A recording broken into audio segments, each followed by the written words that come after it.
Hello, grade 4. Our lesson today is about fractions. So clear your mind and get ready. First, we'll start by watching a video. This short video will cover 3 essential questions. What are the equivalent fractions? How can you use multiplication to find equivalent fractions? How can you write a fraction as an equivalent fraction in simplest form? Making equivalent fractions. This is a must-have skill. With it, you will ace your fractions problems. If you're ready for this film, then you've used fraction strips before. Here's a whole one. Let's fold it to make 2 halves. This whole is in quarters. This is in sixths. This is in eighths. And this is in tenths. Let's colour up 1/2 of it, 1 part out of 2. And that's 2 parts out of 4. And 3 parts out of 6. 4 parts out of 8. And 5 parts out of 10. You can see these are all equivalent fractions. Notice that the denominator is 2 times its numerator for all these equivalent fractions of 1/2. And you could easily think of some more like this without using fraction strips. 10 over 20, 30 over 60, 50 over 100. I want you to take a note. The rule is equivalent fractions can only be made by multiplying or dividing. And whatever I do to the numerator, the top number, I've got to do to the denominator, the bottom number. Now let's go back. These equivalent fractions of 1/2 have bigger numbers, but we can see they all have the same size value. So we multiplied to get these equivalent fractions. Now let's think about that without the fraction strips. Here's 1/2. What do I multiply the numerator and the denominator by to get this equivalent fraction? 2. 1 times 2 is 2 and 2 times 2 is 4. I used a factor of 2 to make this equivalent fraction. You can see whatever I do to the top, I've got to do to the bottom. So if I use a factor of 3, I get this equivalent fraction. A factor of 4 gets me this equivalent fraction. And when I use 5, I get this equivalent fraction. You can see it in action here. Whatever I do to the top, I've got to do to the bottom. That's easy enough, isn't it?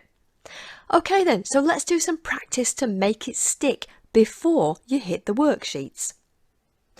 3 over 4, 3/4, 3/4. What if I make an equivalent fraction using a factor of 2? Whatever I do to the top, I've got to do to the bottom. 3 times 2 is 6, the new numerator, over 4 times 2 is 8, the new denominator. Or I could use 3. 3 times 3 is 9, over 4 times 3 is 12. I could use 5. 3 times 5 is 15, over 4 times 5 is 20. I can use any factor I choose to make an equivalent fraction, as long as I multiply both the numerator and the denominator by the same number, then I'm doing it right. We know that the opposite of multiplication is division. Let's examine that with this fraction. 3 times 2 is 6, and 4 times 2 is 8. There's my new equivalent fraction. Now, 6 divided by 2 is 3, and 8 divided by 2 is 4. Using the inverse operation gets us back to our original fraction. That's why we can also use division to make an equivalent fraction. We're not changing the value of the fraction, we're just changing its scale. We use multiplication to scale the fraction up so the values look bigger. We use division to scale the fraction down, making the values look smaller. That's why it's called reducing a fraction, because we're making it look smaller. Let's do one. 8 over 14. The key to success in reducing a fraction is we've got to pick a number that divides perfectly. No remainders allowed. These numbers are both even, so I can divide by 2. How many 2's in 8? 4 2's are 8. And how many 2's in 14? 7 2's are 14. Remember, whatever we do to the top, we've got to do to the bottom. And no remainders allowed. So in this next example, I could divide by 2 because these are even numbers. How many 2's in 6? 3 2's are 6. Over how many 2's in 18? 9 2's are 18. 3 over 9. Both those numbers are in the 3 times table. So I can reduce again using a factor of 3. There's 1 3 in 3 and 3 3's in 9. 1/3. I can't reduce this anymore. When you can't divide a fraction anymore, that's called reducing a fraction to its lowest terms. Now, I could also have taken our 6 over 18 and divided by 3 because both those numbers are in the 3 times table. 3's into 6, 2 3's are 6. 3's into 18, 6 3's are 18, 2 over 6. These are both even numbers. I can divide by 2. 1 2 is 2 and 3 2's are 6, 1/3.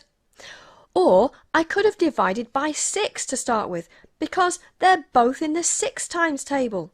6 divided by 6 is 1, 18 divided by 6, 3 6's are 18, 1/3 again. You can reduce a fraction in more than one step till it won't reduce any more, or you might be able to get there in just one shot.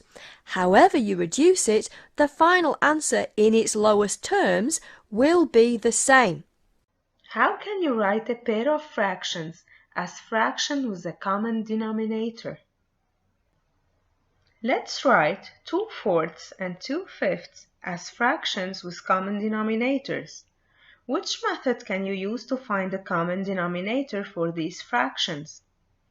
A common multiple can be used as a common denominator. Fractions with different denominators cannot be compared. For example, 4ths and 5ths are different parts of a whole. To add, subtract, or compare fractions with different denominators, you need to express them with a single common denominator. To find the common denominator, let's write the multiples of both denominators. Let's start by listing the multiples of 4. Then we will list the multiples of 5. Now, let's compare the multiples. Let's look for a multiple that is common to both denominators. Among these multiples, only 20 is on both lists. So 20 can be used for a common denominator.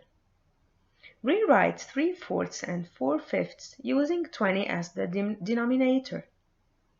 To find the numerator of 3/4, what number times 4 is equal to 20? It's 5. Now we'll multiply the numerator by the same factor. We'll get 15. Now to find the equivalent fraction for 2/5, what number times 5 equals 20? 4. So we will use 4 in the numerator to find the equivalent fraction. The numerator is 8. Using a common denominator, you found that 3/4 and 2/5 can be written as 15/20 and 8/20. How can you write an equation for this model? What fraction is represented by the shaded part of the first figure on the left? 3 out of 8 parts shows 3/8. The figure shows a model of 3/8. What fraction does the shaded part of the middle figure represent? 2 out of 8 total parts are shaded, so you have 2/8. Finally, what fraction does the figure on the right represent? There are 5 out of 8 parts shaded, so you have 5/8. Now think about the relationship of the shaded parts in the model. There are 3 shaded parts in the first figure, and there are 2 shaded parts in the second figure. How many parts are shaded in the third figure? There are 5 shaded parts. Now think about writing an equation for this model. What kind of equation matches the model? You are combining parts to find the sum, so you should use an addition equation. Which equation matches the entire model? The equation shows the sum of 3/8 and 2/8 to be 5/8.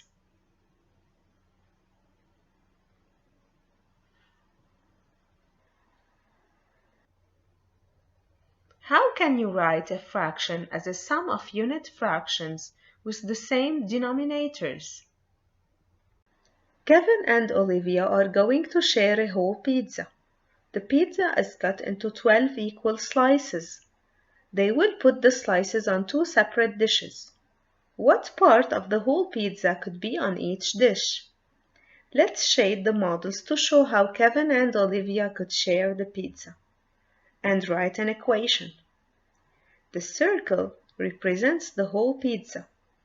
Why do we use a circle divided into 12s? Because the pizza is divided into 12 pieces. 12 twelfths equals 1 whole. Now let's shade these models to show one way the pizza could be shared and put on 2 dishes. What if Kevin eats 7 pieces? We'll shade 7 twelfths to show this. How much will Olivia get if Kevin eats 7 pieces? Olivia will get 5 pieces or 5 twelfths. Now we can write an equation to show the sum. So 12 twelfths equals 7 twelfths plus 5 twelfths. Let's look at another way Kevin and Olivia could share the pizza. Let's say Kevin is very hungry. Here's another way they could share one whole pizza on 2 dishes. What equation can we write? 12 twelfths equals 10 twelfths, because there are 10 shaded parts, plus 2 twelfths. We can write 12 twelfths as a sum in many different ways. How can we write 5/6 as a sum of unit fractions? A unit fraction has 1 as a numerator. Which fraction strip shows 5/6? The model shows 5 small 1/6 squares. Now, which addition problem shows 5/6, written as a sum of unit fractions? That's right. The answer is 1/6 plus 1/6 plus 1/6 plus 1/6 plus 1/6.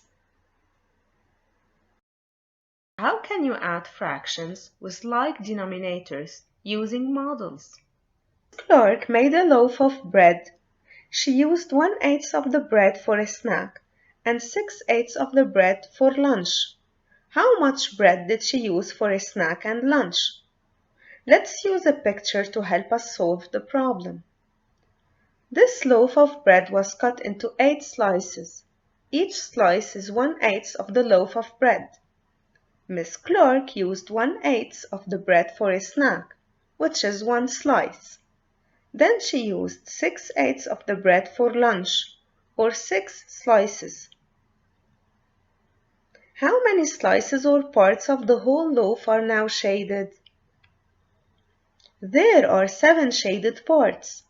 There are 8 parts in the whole loaf of bread, so Miss Clark used 7/8 of the bread.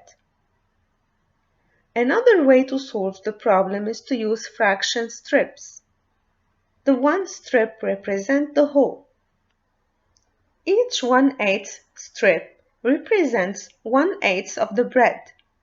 Miss Clark used 1/8 of the bread for a snack and 6/8 of the bread for lunch. How many 8-sized parts are shaded? There are 7 shaded parts. How can we show the number of slices Miss Clark used for a snack and for lunch as a sum? You can write the sum as 1/8 plus 6/8. The numerator of the sum is equal to the total number of shaded 8-size parts. The denominator tells the size of the parts. When you add fractions with the same denominator, the denominator in the sum is the same as the denominator in the addends. So Miss Clark used 7/8 of the bread. This was our lesson for today. Bye bye.